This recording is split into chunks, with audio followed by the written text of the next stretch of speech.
এই মুহূর্তের সবচেয়ে বড় খবর, মধ্যপ্রাচ্যের উত্তপ্ত মরুভূমিতে যুদ্ধের আগুন এবার ভয়াবহ রূপ নিয়েছে। একের পর এক ব্যালিস্টিক মিসাইল ও ড্রোন হামলায় সৌদি আরব, কাতার এবং কুয়েতের প্রধান গ্যাস ক্ষেত্রগুলো গুঁড়িয়ে দিয়েছে ইরান। গতরাতে আকস্মিকভাবে ইরানের রেভলিউশনারি গার্ড বাহিনী বা আইআরজি এই বিধ্বংসী হামলা চালায়।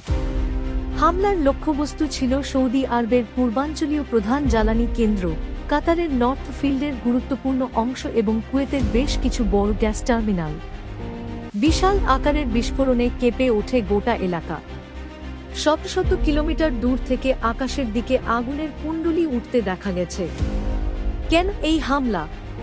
প্রাথমিক বিশ্লেষণে ধারণা করা হচ্ছে, পারস্য উপসাগরে আধিপত্য বিস্তার এবং পশ্চিমা দেশগুলোর নিষেধাজ্ঞার পাল্টা জবাব হিসেবেই ইরান এই পথ বেছে নিয়েছে।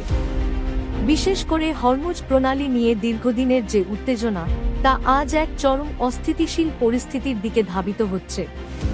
এই হামলার ফলে বিশ্ববাজারে তেলের দাম এক লাফে রেকর্ড পরিমাণ বেড়ে যাওয়ার আশঙ্কা করা হচ্ছে। ইতিমধ্যেই সৌদি আরব ও কুয়েত তাদের জাতীয় নিরাপত্তা পরিষদকে জরুরি তলব করেছে।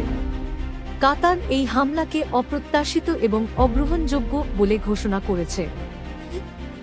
অন্যদিকে যুক্তরাষ্ট্র ও পশ্চিমা দেশগুলো এই হামলার কঠোর নিন্দা জানিয়ে পাল্টা ব্যবস্থার হুঁশিয়ারি দিয়েছে। মধ্যপ্রাচ্যের আকাশ এখন যুদ্ধবিমানের গর্জনে ভারী হয়ে উঠেছে।